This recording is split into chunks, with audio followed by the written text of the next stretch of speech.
નમસ્કાર, spark today ન્યૂઝમાં આપનું સ્વાગત છે. દર્શક મિત્રો, રાજ્યભરમાં હીટવેવની આગાહી કરવામાં આવી છે.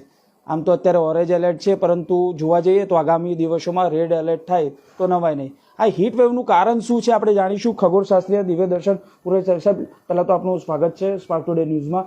સર, શું કહેશો, જે રીતે આ પ્રમાણ વધી રહ્યું છે હીટવેવ, શું કારણ હોઈ શકે? શું કારણ કે દિવસે ને દિવસે ગરમીનું પ્રમાણ વધી રહ્યું છે?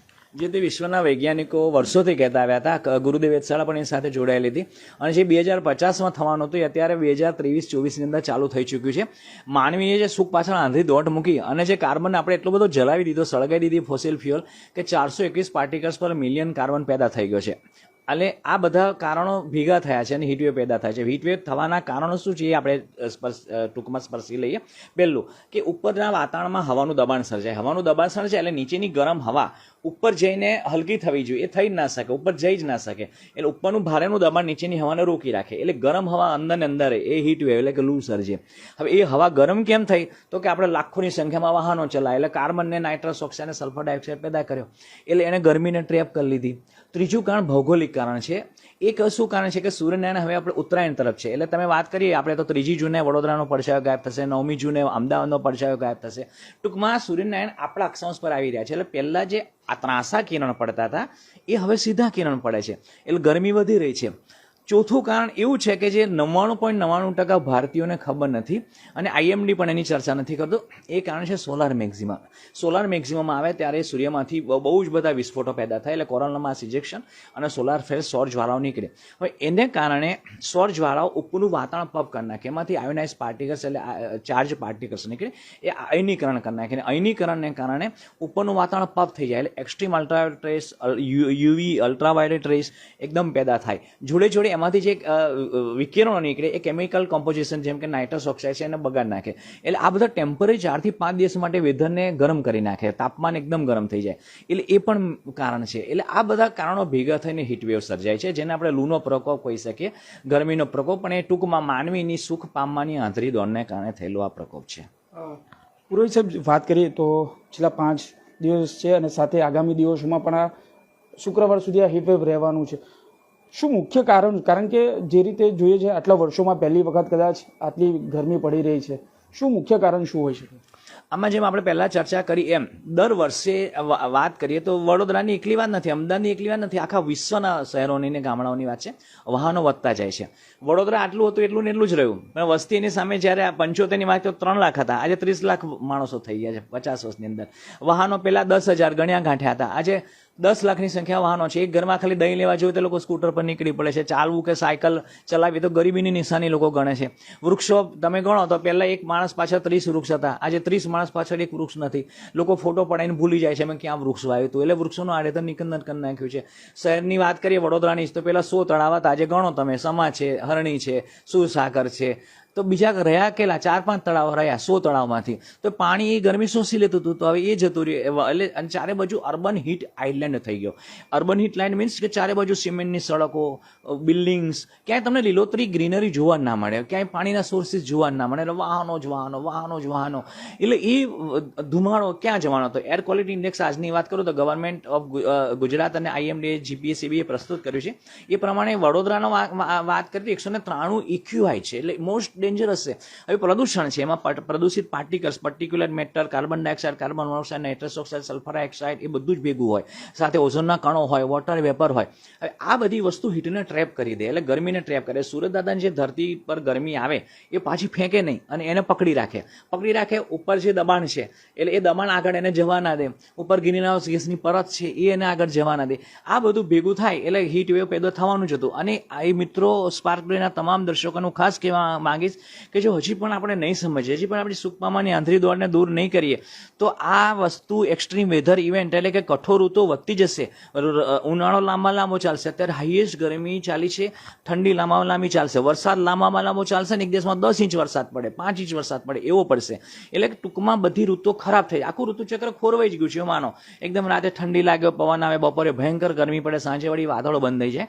એટલે એવું ચાલે છે. અને આ હીટવેવ અત્યારની વાત કરીએ તો શુક્રવાર સુધી ચાલશે અને શનિવારથી પછી તાપમાન ઓછું થશે. પણ અત્યારના સંજોગો જોતા એ રેડ એલર્ટ સુધી પહોંચે તો નવાઈની વાત નથી. જો ભાઈએ કહ્યું એ પ્રમાણે એવું અત્યારે મને લાગી રહ્યું છે. જો આપે કીધું કે એર EQI જે છે એ શિયાળાથી જ આ બગડતું આવ્યું છે. એટલે લોકો એમાં કારણ કે સાવચેતી રાખવાની છે, કે આ વડોદરાની જો વાત કરીએ તો ઇન્ડસ્ટ્રીયલ એરિયો અમદાવાદ હોય, અને અત્યારે તો અમદાવાદ અને વડોદરા હાઈ એલર્ટ પર છે.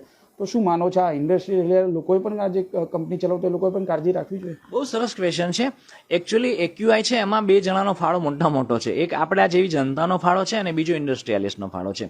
કેમ તો કે આપણે લોકો વાહનો છોડવાથી બાકાત નથી. દરેકના ઘરે આજે 3 થી 4 સ્કૂટર કે વાહનો જોવા મળશે. એક વ્યક્તિ 5-10 સીટની ગાડી લઈને નીકળી જશે બહાર, પણ એવું નહીં વિચારે કે અમે 4 જણા એક જ જગ્યાએ જઈશું તો એક જ ગાડીમાં જઈએ, એવું નહીં વિચારે. દહીં દૂધ લેવા જવું હોય તો ચાલીને જવાની વાત જ નહીં. પછી હોસ્પિટલના માંદગીનો ખર્ચો ભરશે, હાર્ટના બીમારીના બિલ ભરશે, પરંતુ ચાલવાનું કે સાયકલિંગ કરવાનું કે કસરત કરવાનો એને વિચાર નહીં આવે. આ કારણે પછી પ્લસ વાત કરીએ તો વડોદરાની જ વાત કરો તો આપણે નંદેસરી ગણો કે મંજુસર ગણો તો કેમિકલ ઝોન જ છે ટોટલી.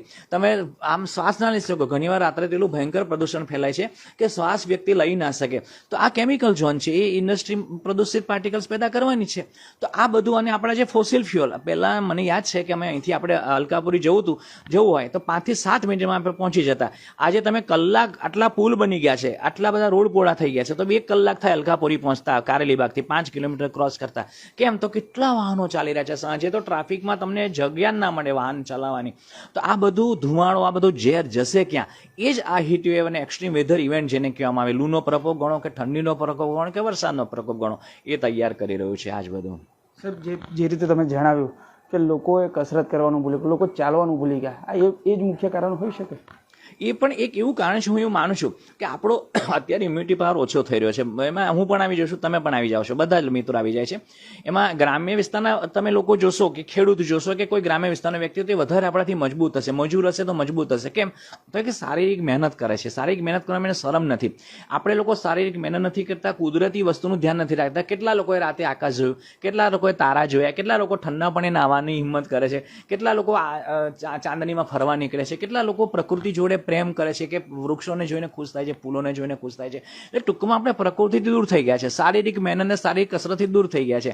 સાયકલને છોડી અને અંતે પાછા જીમની સાયકલ ચલાવવા પર જ આપણે આવ્યા છે. આ રાઉન્ડ ધી ક્લોક કરીએ તો આખું રાઉન્ડ કરીએ, પૂરું કરીએ તો એના પર જ આવ્યા છે. અને એ ડોક્ટરના બિલ સાથે આવ્યા છે. પહેલાના જમાનામાં 50 વર્ષ પહેલાની વાત કરીએ તો માણસને એક ઇન્જેક્શન શું ગોળી નથી ખાઈ પડતી. આજે રોજની 20-25 ગોળીઓ હું પણ લઉં છું, લોકો બી લેતા હશે, દવા ખાવી પડે છે. કેમ તો કે આપણે શારીરિક શ્રમથી અને પ્રકૃતિથી દૂર થઈ ચૂક્યા છે. એટલે એ પણ એક કારણ છે કે ઇમ્યુનિટી પાવર ઘટી ગયો છે. એટલે આપણને આ વસ્તુ વધારે લાગે છે. પણ એની જોડે જોડે સ્પેસીસની વાત કરીએ કે ચકલી છે, ચકલીથી માંડીને પશુ છે, પંખીઓ છે, એ બધાની હાલત પણ કફોડી થઈ રહી છે. કેમ કે આપણે તો હજી પાણી માંગી શકશું, કોઈની ઘરે જઈને કે ભાઈ મને પાણી પીવડાવો, પણ પશુ પંખી શું કરશે? પાણી ક્યાંથી લાવશે? ગરમીમાં ક્યાં જશે?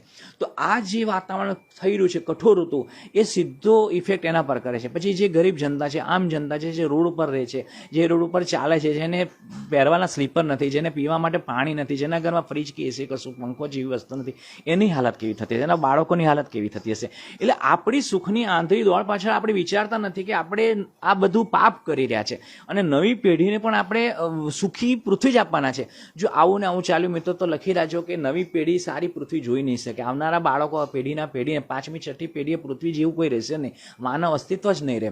માનવ અસ્તિત્વ ખલાસ થઈ છે. કેમ કે 421 પાર્ટિકલ્સ મિલિયન કાર્બન 7.5 લાખ વર્ષ પહેલા તો એ આજે થઈ રહ્યો છે. એટલે આ બધી આપણી મૂર્ખામીનું આંધી દોડનું પરિણામ છે. અને એને માટે બચવું હોય તો આપણે હવે આપણા પર કંટ્રોલ કરવો પડશે, તો જ આમાંથી આપણે બચી શકીશું.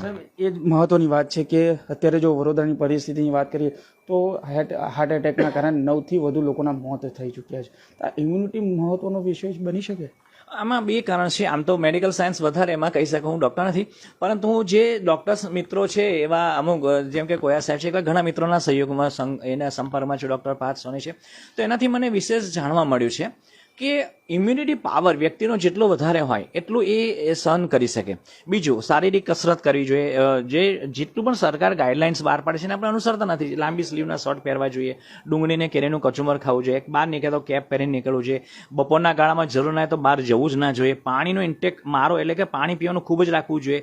બહાર નીકળે ત્યારે પાણી પીને જવાનું, પણ ઘરે આવીને પાણી નહીં પીવાનું. બહારની છાશ, ઠંડા પીણા એ બધું કમ્પ્લીટલી અવોઇડ કરવું જોઈએ. જેટલું બનેલો ઘરનો ખોરાક ને ઘરના જ પીણા કે ઘરની ઠંડી છાશ પીવાનો આગ્રહ રાખવો છે. આ બધી વસ્તુથી આપણે દૂર થઈ ગયા છે. એટલે એને કારણે આ બધા ડિસીઝ વધી રહ્યા છે. અને એને એમાં આ ઋતુચક્ર અને પ્રદૂષણ, એ 2 વસ્તુ ખોરવાઈ ગયેલું, ઋતુચક્ર અને પ્રદૂષણ ભેગું થયું એટલે વ્યક્તિ ક્યાંયનો નથી રહ્યો. અને વ્યક્તિ જ નહીં, હવે તો પ્રાણીઓને બી રોગ લાગી ચૂક્યા છે. એટલે એ આવનારા સમય માટે આ બહુ ડેન્જર નિશાની છે. સાહેબ અગાઉ આપણે પણ એવું કીધું હતું કે આ જે ઋતુચક્ર બદલાઈ રહ્યા છે ખરાબ થઈ રહી છે, શિયાળો હોય, લાંબો ઉનાળો હોય કે પછી હવે લાંબુ ચોમાસું પણ આવી શકે છે, તો લોકોએ આમાં શું કાળજી રાખવી જોઈએ? આમાં આ પણ બહુ સરસ ક્વેશ્ચન છે. એકચ્યુઅલી દરેક વસ્તુ લાંબી થઈ રહી છે. ઋતુઓનું જે આપણને હિમાલય રક્ષા કરતો ટ્રોપિકલ ઝોનમાં આપણે આવીએ છીએ, એટલે કે ઉષ્ણકટિબંધીય વિસ્તારમાં. અને હિમાલય ભારતની ભારતમાં જ 3 ઋતુ હતી. અમેરિકામાં 3 ઋતુ નથી, રશિયામાં નથી, ઓસ્ટ્રેલિયામાં નથી, આપણે ત્યાં જ હતી, પણ 3 ઋતુ ખોરવાઈ ગઈ. હવે તમારે ઘઉંનો પાક લેવો હોય કે તમાકુ લેવી હોય કે ચોખા ડાંગર પાક લેવો હોય તો તમને હવે અઘરું પડે છે. હવે આપણે લઈ નથી શકીએ. ગમે ત્યારે વરસાદ પડે છે, ગમે ત્યારે ઠંડી, ગમે ત્યારે ગરમી પડે છે.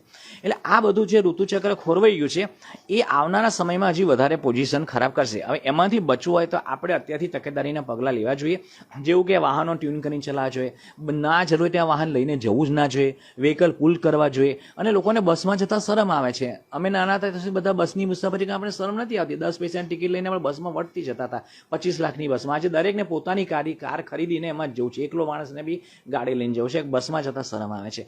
તો કાગળનો વ્યવહાર ઓછો કરવો જોઈએ, એટલે કાગળો ઓછા વાપરવો જોઈએ, પ્લાસ્ટિકની થેલીનો ઉપયોગ ઓછો કરવો જોઈએ.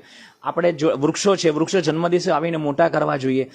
વૃક્ષો પાણીના સ્ત્રોત, એટલે આપણે ઉપરથી પાણી બોર, હવે ચોમાસું આવશે, લાંબુ ચોમાસું ચાલશે તો એને પાણીના બોરમાં પાઇપ ઉતારી દેવી જોઈએ. હું અમારે ત્યાં અમે ગુરુદિવસ શાળા પર એવું કરેલું છે, તો પાણીનો બોર છલકાયેલો જ રહે છે. 24 કલાક પાણી ભરેલું રહે તો ઠંડક રહે. વૃક્ષોનું વાવેતર કરવું જોઈએ. અને જેમ સ્પાર્ક ટુડે અવેરનેસ ફેલાવી રહ્યું છે એવી જાણકારી આપણે લોકો સુધી પહોંચાડવી જોઈએ. આવું કરવાથી શું થશે? કોઈ પણ એક મુદ્દો લઈને ચાલીએ કે તો એના કારણે આવનારા સમયમાં આપણે પાપથી બચી શકીશું. ઉપર જઈને ભગવાન આપણને કહેશે તે શું કર્યું? તે બેટા મેં તો તને લીલી પૃથ્વી આપી હતી, તે શું કર્યું? એ નરકની આ તને ભોગવી ના પડે એના માટે અત્યારથી આપણે તૈયારી કરવી પડશે. બિલકુલ. તો આ હતા ખગોળશાસ્ત્રી દિવ્યદર્શન પુરોહિત સાહેબ, જે તેઓ સ્પષ્ટ કીધું છે કે હીટવેવ તો થવાનું છે, પણ આગામી સમયમાં જે હીટવેવ ચાલી રહ્યો છે તેમાં રેડ એલર્ટ પણ, એટલે કે લાલ બત્તી સમાન થઈ રહ્યું છે અને તમામ લોકોએ કાળજી રાખવાની. અને મુખ્ય જે 5 કારણો કીધા છે તેવાનું એક કારણ તમને જણાવી દઉં તો દર્શક મિત્રો, કારણ કે જે રીતે કાર્બન ડાયોક્સાઇડનું પ્રમાણ વધી રહ્યું છે, વૃક્ષો કપાઈ રહ્યા છે, એટલે લોકોએ હવે જાગૃત થવાની જરૂર છે ને. ખાસ કરીને અત્યારે ગરમીનું પ્રમાણ વધી રહ્યું છે ત્યારે તમામ લોકોએ બિનજરૂરી બહાર ન નીકળવું જોઈએ તેવું દિવ્યદર્શન પુરોહિત સાહેબ કહી રહ્યા છે. કેમેરામેન ગૌતમની સાથે Surat Solanki, spark today news, Vadodara.